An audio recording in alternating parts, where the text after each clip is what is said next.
ಮುತ್ತಿನ ಜೊತೆಲಿ ಕೂಡ ರಾಜ್ ಇಂಟ್ಲೆ ಇಟ್ಟಿದ್ದಾರೆ, ಮುತ್ತುರಾಜ್ ಅಂತ ಹೆಸರು. ಅವರು ರಾಜನಾಗೇ ಬಾಳ್ಬೇಕಾದ್ರು, ರಾಜನಾಗೇ ಬಾಳಿದ್ರು, ಈಗಲೂ ರಾಜನಾಗೇ ಮೆರೀತಾ ಇದ್ದಾರೆ.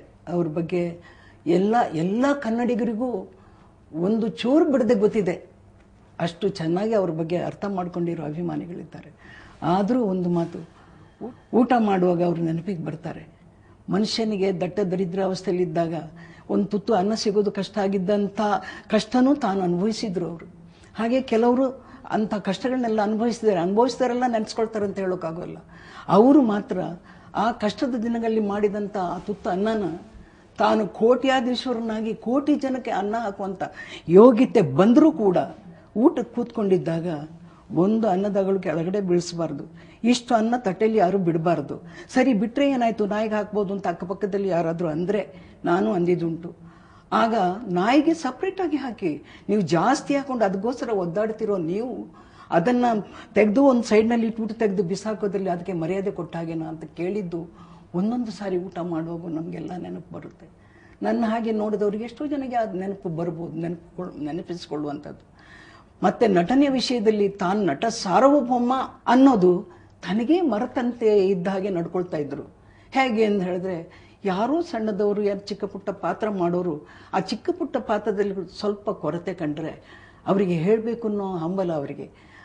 ಆದರೆ ಮನಸ್ಸಿನಲ್ಲಿ ನಾನು ಹೇಳಿದ್ರೆ ಏನು ಅಂದ್ಕೊಳ್ತಾರೋ ಅಂತ ನಟ ಸಾರ್ವಭೌಮನಾದ ಮೇಲೂ ಕೂಡ ಅವರು ಅಂದ್ಕೊಂಡಿದ್ದಿದೆ.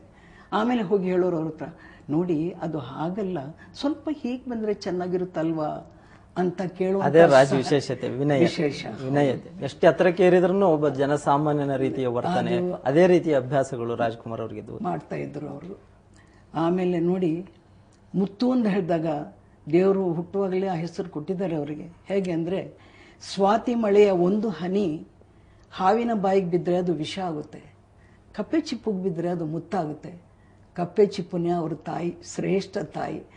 ಅದಲ್ಲಿ ಬಿದ್ದಿರುವಂಥ ಒಂದು ಮುತ್ತು, ಆ ಮುತ್ತು ಮುತ್ತರಳಿ ಹೂವಾಗಿ ಎಲ್ಲರಿಗೂ ಬೇಕಾಗಿ ಈ ಗಳಿಗೆವರೆಗೂ ಅವ್ರು ಎಲ್ಲರಲ್ಲೂ ಇದ್ದಾರೆ. ಅದೇ ಅವರ ಒಂದು ಶ್ರೇಷ್ಠತೆ, ಅವ್ರನ್ನ ಮರೆಯೋಕ್ಕಾಗದಿರುವಂಥ ಒಂದು ವಿಶೇಷ. ನಿಜ. ಜೀವ ಇದ್ದಾಗ ಎಷ್ಟೋ ಜನ ಹೊಗಳ್ತಾರೆ, ಇನ್ಯಾವುದೋ ಕಾರಣಕ್ಕಾಗಿ ಅವರನ್ನು ಓಲೈಸ್ತಾರೆ.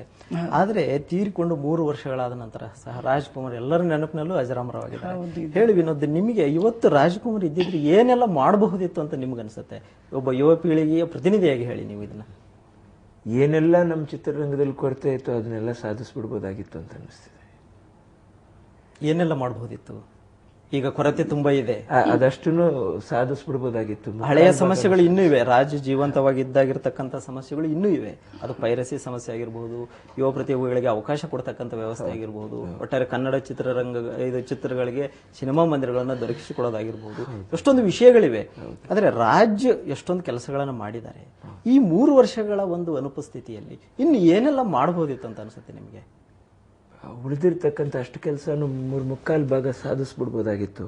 ಯಾಕಂದರೆ ಒಬ್ಬರು ಹೆಸರು ಹೇಳಿದಾಗ ಒಂದು ದೊಡ್ಡ ಶಕ್ತಿ ಅದು.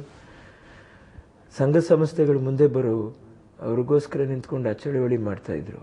ಇಲ್ಲ ಅಂತ ಹೇಳ್ಬಿಟ್ಟು ಯಾರಾದರೂ ಹೇಳಿದ್ರು ಯಾಕೆ ಇಲ್ಲ ಅಂತಕ್ಕಂಥ ಒಂದು ಪ್ರಶ್ನೆನ ಕೇಳುವಂಥ ಶಕ್ತಿ ಅವರು ಒಬ್ರಿಗೆ ಮಾತ್ರ ಅದಿತ್ತು. ಇಲ್ಲ, ಇದು ಹೀಗೆ ಸಾಧ್ಯ ಇಲ್ಲ, ಆಗಲೇಬೇಕು ಅಂತಂದರೆ ಹೌದು ಅದು ಆಗಿಸ್ಬಿಡೋಣ ಅನ್ನುವಂಥ ಲೆಕ್ಕಾಚಾರಕ್ಕೆ ಅಭಿಮಾನಿಗಳು ಅವ್ರ ಹತ್ರ ಅಷ್ಟು ಪ್ರೀತಿಯಾಗಿದ್ದರು. ಆ ಅಭಿಮಾನಿಗಳನ್ನ ಗಳಿಸ್ಕೊಳ್ಳುವಂಥದ್ದು ಒಂದು ಸಾಧಾರಣ ವಿಷಯ ಅಲ್ಲವೇ ಅಲ್ಲ ಬಿಡಿ. ಅದು ಏನು ಒಬ್ಬರು ಸಿದ್ಧಿ ಅಂತಂತ ಹೇಳ್ತಾರೋ, ನಾವು ಹಿಮಾಲಯ ಬೆಟ್ಟದಲ್ಲಿ ಹೋಗಿ ತಪಸ್ಸು ಮಾಡಿ ದೇವ್ರನ್ನ ಪಡಿತೀವಿ ಅಂತಕ್ಕಂಥದ್ದು ಅದೊಂದು ಪಕ್ಕ ಆದರೂ ಕೂಡ ಕಣ್ಣಿಗೆ ಕಾಣೋ ದೇವರುಗಳು ಜನನೇ. ಈಗ ನನ್ನ ಮುಂದೆ ನೀವು ಕೂತಿದ್ರೆ, ನಿಮ್ಮ ಮುಂದೆ ನಾನು ಕೂತಿದ್ದೀನಿ. ನಿಮ್ಮ ಆತ್ಮಕ್ಕೆ ನಾನು ನೋವು ಮಾಡಿದ್ರೆ ಖಂಡಿತ ದೇವ್ರಿಗೆ ನಾವು ನೋವು ಮಾಡಿದಷ್ಟೇ ಇದು. ಹಾಗೆ ಅದನ್ನು ಭಾವಿಸ್ಕೊಂಡು ಈ ಜನಗಳ ಮಧ್ಯದಲ್ಲಿ ನಾನಿರಬೇಕು, ಚಿರಕಾಲ ನಾನು ಅವ್ರ ಮನಸ್ಸಿನಲ್ಲೇ ಉಳಿಬೇಕು ಅಂತಕ್ಕಂಥ ಒಂದು ಅಭಿನಯ ನೀಡಿರೋದ್ರಿಂದ ಅವರು ಆ ಜನಗಳ ಮನಸ್ಸಿನಲ್ಲಿ ಉಳಿದ್ರು. ಅದೇ ಅಭಿಮಾನಿಗಳ ಶಕ್ತಿ ಅವರಿಗಿತ್ತು. ಆ ಶಕ್ತಿಯಿಂದಲೇ ಅವರು ಎಷ್ಟನ್ನೂ ಸಾಧಿಸೋಕ್ಕಾಯ್ತು. ಆ ಶಕ್ತಿನೇ ಸಿದ್ಧಿ ಅಂತ ನಾನು ಬಯಸ್ತಾ ಇದ್ದೀನಿ. ನಿಜ, ಕುಮಾರ್ ಖಂಡಿತವಾಗಿ ಒಬ್ಬ ಸಿದ್ಧಿ ಪುರುಷ, ಸಂತೆಯೊಳಗೊಬ್ಬ ಸಂತ. ಎಷ್ಟೊಂದು ಜನರ ನಡುವೆ ಇದ್ದು ಎಷ್ಟೊಂದು ಪ್ರಶಸ್ತಿಗಳನ್ನು ಪಡೆದು ಎಷ್ಟೊಂದು ಸಾಧನೆಗಳನ್ನು ಮಾಡಿದ್ರು. ಅತ್ಯಂತ ಜನಸಾಮಾನ್ಯನಾಗಿ ಉಳಿದಿರ್ತಕ್ಕಂಥ ರಾಜ್ಕುಮಾರ್ ಆ ಸಾಮಾನ್ಯತೆಯಿಂದ ಈಗ ಅಸಾಮಾನ್ಯತೆ ಅಂತ ಹೋದರು. ಈ ಕುರಿತು ಹೆಚ್ಚಿನ ವಿವರ ನೋಡೋಣ. ಅದಕ್ಕೆ